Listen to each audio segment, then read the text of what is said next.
What is up, my friends? How you doing? Thanks for hanging out with us. We do appreciate that.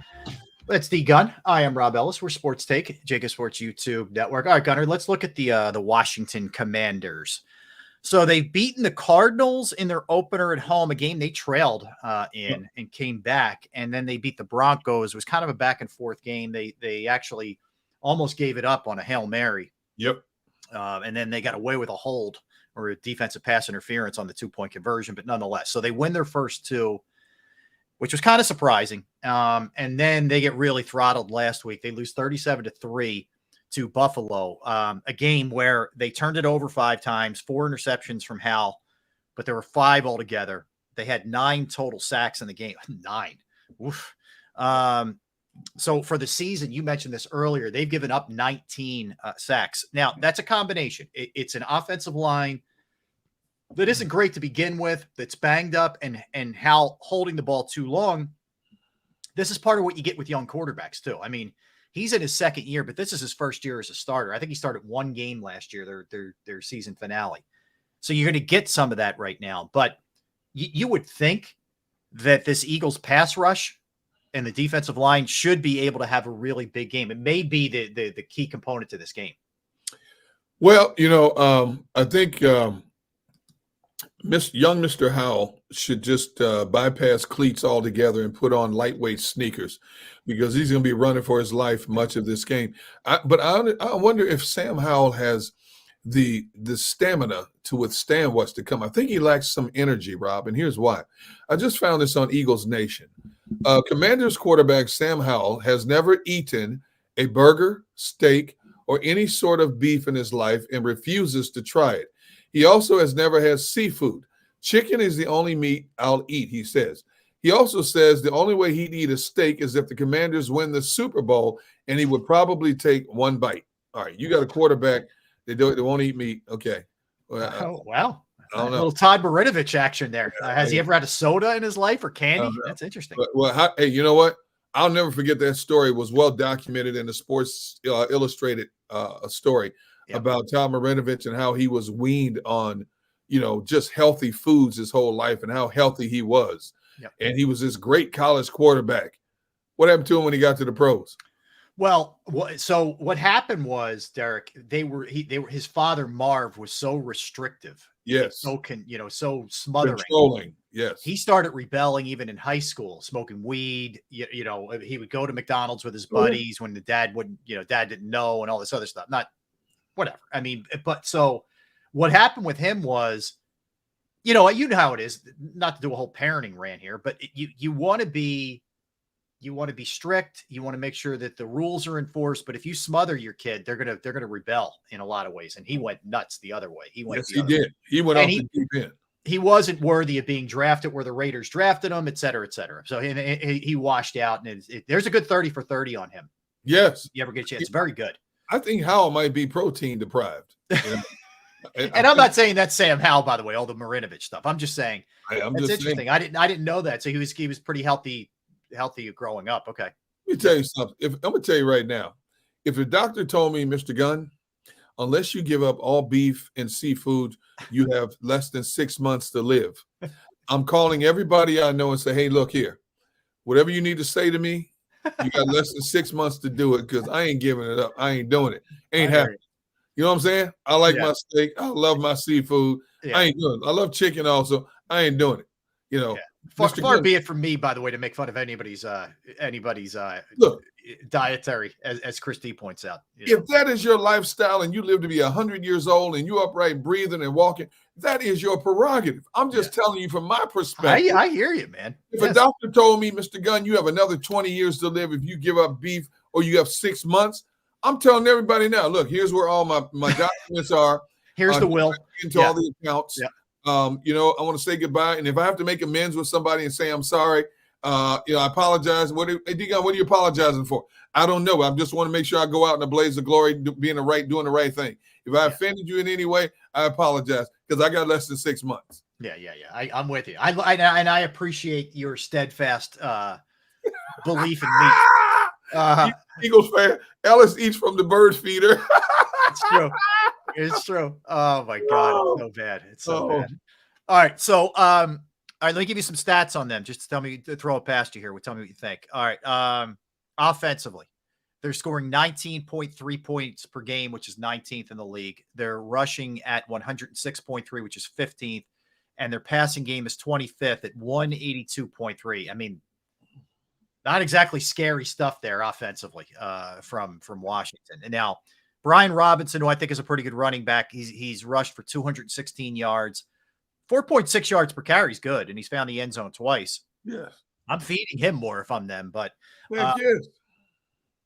Sam Howell, Gunner, 65 of 99, 671 yards, 6.8 yards per completion, 3 touchdowns, 5 picks, 74 passer rating, 65% completions, mentioned the 19 sacks. What you're also seeing here is you're not getting nearly enough from Terry McLaurin, from Dotson. So McLaurin's got 13 catches, 126 yards, less than 10 yards per catch, and a touchdown. Jahad Dotson, 10 catches, 83 yards. That's 8.3 yards per catch. And he's a home run hitter. He doesn't have any touchdowns. Curtis Samuel, 10 for 127. Very pedestrian passing numbers here for these guys and receiving numbers. I do believe Mr. Howell is holding the ball too long because of defense is trying to confuse him, and that's been his biggest problem.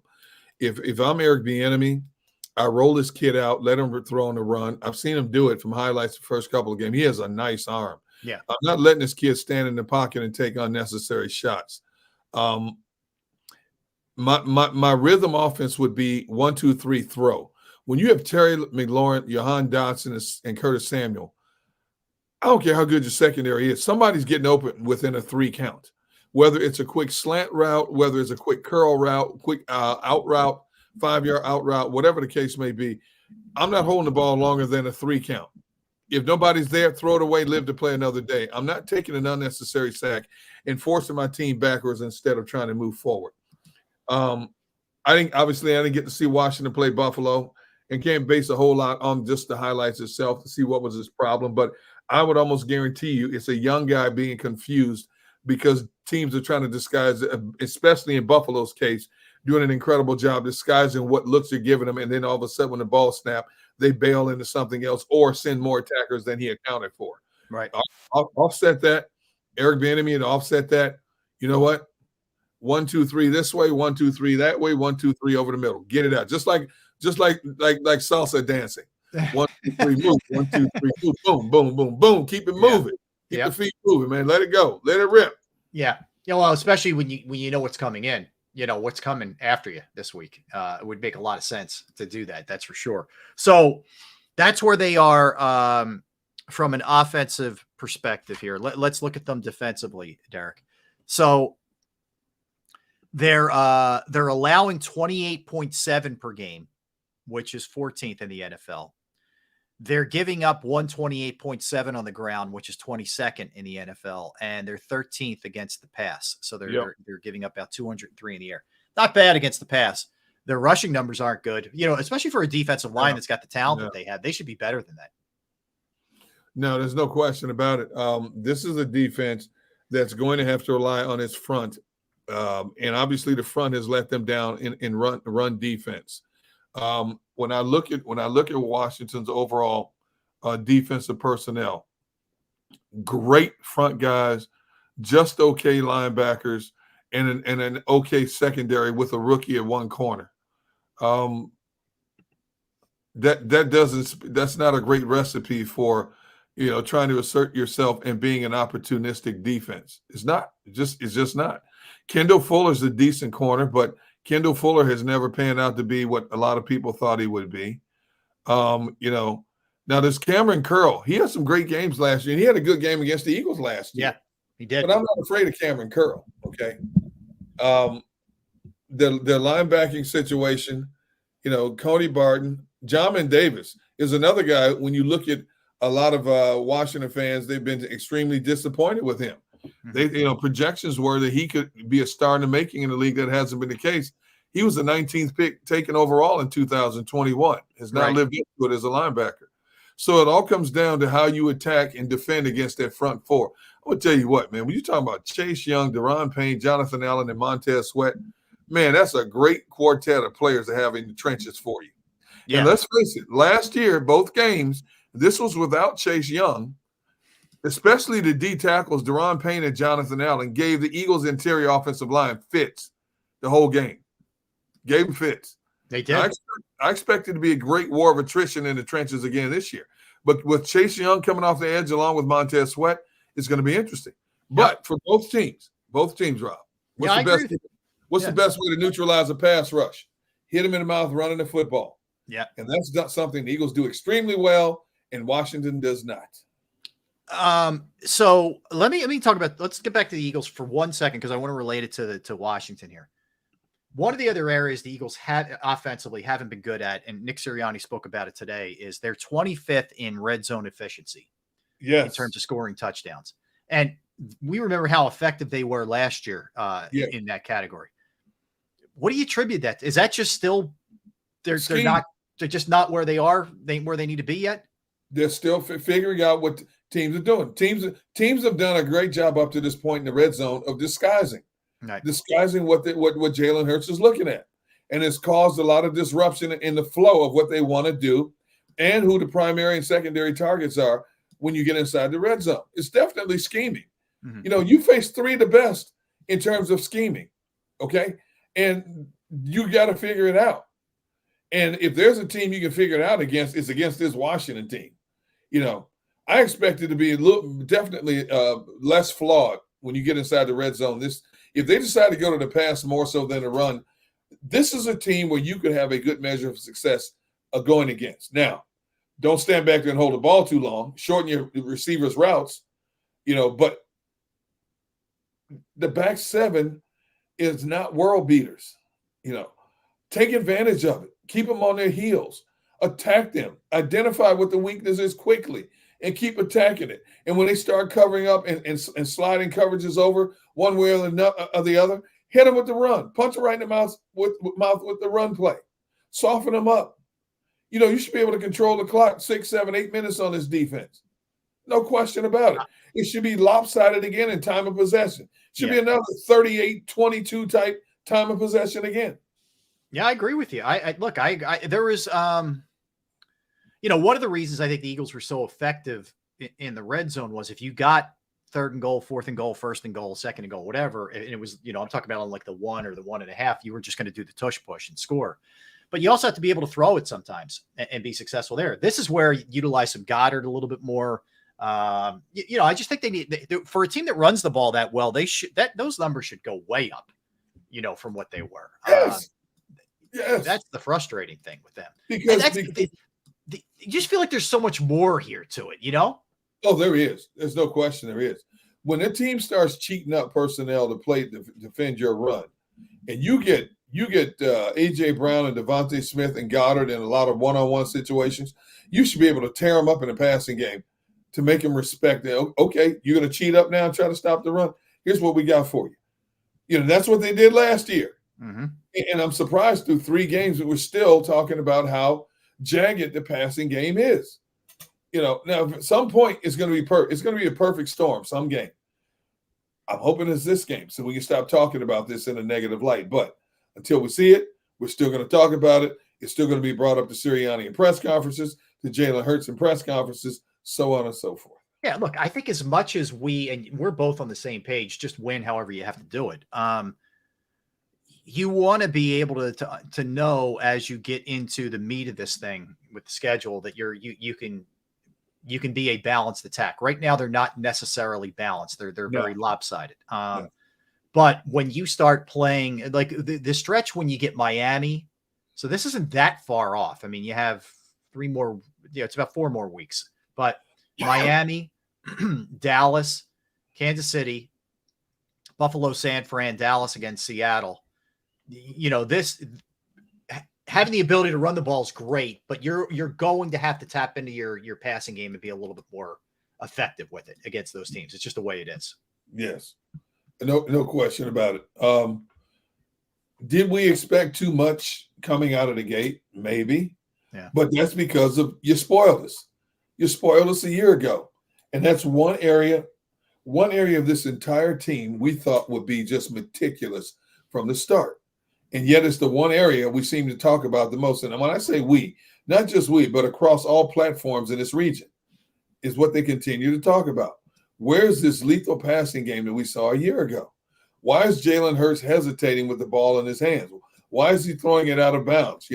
He's running, floating, and all of a sudden, out of frustration or realizing I got to live to see another day, throws it in the dirt or throws it out of bounds. That's not the Eagles passing attack we expected to see. But we should have been aware of this, considering that you've had from January, February up until you actually have to face them to flip the script on what you do. I mean, let's face it, year to year, most teams who are established are going to run what they're going to run because that is what has given them their measure of success, whatever it is. But all three opponents we've seen so far has come out of their norm a little bit, which is the utmost respect for this Eagles passing offense and the offense in general, to try to take away an element where they think they might have a fighting chance to stay in the game. Now, with New England and even Minnesota, both of those teams had a fighting chance. They just fell short in other areas, i.e. turning over the ball at the most inopportune times, whether it was the early in the game or late in the game. With Tampa Bay, they were simply just overmatched, And I expect this Washington team, especially on defense, to be overmatched in this game.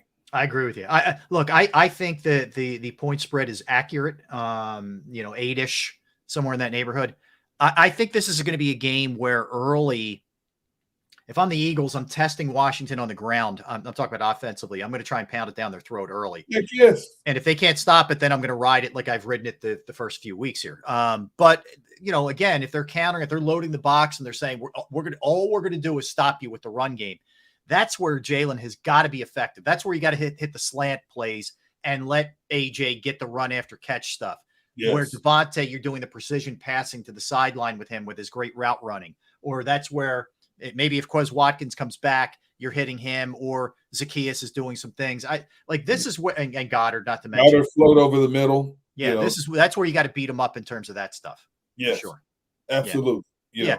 Look, I think there's a lot of this matchup sets up well for them here. And I think there is a little bit of a revenge factor on their mind. Like, I know the Eagles won 14 games in the regular season, so they're not sitting there with it, having this week circled and it's all they're thinking about. It's consuming them. I don't mean that, but I do think they remember how that played out. And I also think they feel like they were jobbed a little bit in that game. You had the Goddard face mask that pulled him down and he fumbled, which was, you should have been called. It wasn't called. Quez really hurt them in that game on a couple of instances, namely the fumble. So there were things that happened in that game where they probably should have won anyway, but wasn't the case. Wasn't the case in that game for sure. But all in all, they're the better team. I think Washington's first two wins were a little bit phony when you consider who the opponents were. Right now, you're talking about a winless Denver team and a Cardinals team that does have, has won one game, and it was Dallas. That's a very valid win, but all in all, not great. And when they played a real competitive team, it wasn't close. Like, I watched the first half of that game, Derek, and then I had to run to get to the airport, but you never really felt like Washington was in that game, with Buffalo. And Buffalo basically told Washington, you're just not ready for primetime players yet. You're not there yet. You have a ways to go to be ready for primetime players. Buffalo's an established team. Washington is an evolving team because of the quarterback situation. And obviously Sam Howell doesn't have that chemistry yet with Terry McLaurin, with Johan Dotson, with Curtis Samuel. And it's an ever-growing process for this Washington team. So the Eagles have them right where they want them right now because there's a lot to dissect. If I'm Washington, I've got a lot of film to dissect in a short amount of time this week to get ready for what the Eagles, if anything, a good coordinator will say, okay, instead of running an expansive offense against a team like the Eagles, which is a superior team to us, as was Buffalo, let's simplify things. What works well for us? There's still enough in the playbook and on the board, on the chalkboard, that we can use to our advantage, even against this Eagles team, in terms of simplifying. Don't get too cute with it. Just be basic and be thorough at what we do, and let's see what happens in that regard. I agree with you. Look, I agree. So I think definitely it should be a game the Eagles win. I don't see any kind of you're not looking ahead or doing any of that kind of nonsense if you're the Eagles. No. I mean, what's on tap is the New York Jets without Aaron Rodgers. So I don't know that that's the case. And by the way, we'll talk some Jets later in the NFL segment because there's a lot going on there with those guys. Oof. We got some real dumpster fires going on in the NFL. Chicago, the Jets. I mean, they're not the only ones. Denver, there is some massive. Did you see the clip that I sent you from the Oakland Raiders fan writing a letter to the team? Oh yeah. Oh, geez. Oh, they're pretty close. I don't know that they're like someone started a bonfire in a dumpster, and Vegas is almost there. They're getting close. Yep. They're maybe like fourth in it. So we'll talk about them as well in the NFL segment coming up at 2:00. All right, come back a little bit more on the Phillies, and I'll give you two names, Derek, of guys who could help them in a big way that we're probably not talking about when it comes to the Phillies in this playoff run. We'll get into that NFL segment at 2:00. A bunch of stuff in the final segment as well, including birthdays, but some Deion Sanders stuff. Some we lost Brooks Robinson, who's one of the all-time greats. But we'll get into a bunch of stuff when we come back. So don't go anywhere. That's Derek Gunn. I am Rob Ellis. We are Sports Take, JAKIB Sports YouTube Network. All right, let's talk about Pro Action Restoration. Yeah, Pro Action Restoration is the place that you reach out to. If you have a home, you have a business, you have a property that you own, and you go through that pain, that inconvenience, that unknowing of what you do with water damage, fire, smoke, mold damage, you name it, they can handle it. And the beauty is Pro Action Restoration is on call 24 hours, 7 days a week. So any time of the day, night, early morning, weekend, holiday, whatever the case may be, you can reach out to them and they will get there with the quickness. Okay. I can tell you from personal experience because it happened to me at my parents' house, and they got out to their house. They cleaned up the problem. It was a big relief for two folks who didn't know what to do. Okay. They are licensed, bonded, fully insured. They've been serving the tri-state area for more than 2 decades. Pro Action will work in conjunction with your insurance company. So again, it could be water, fire, smoke damage, mold remediation, you name it, they can handle it. Give them a call, 610-623-3760, 610-623-3760, or you could reach them online at proactionrestoration.com. That's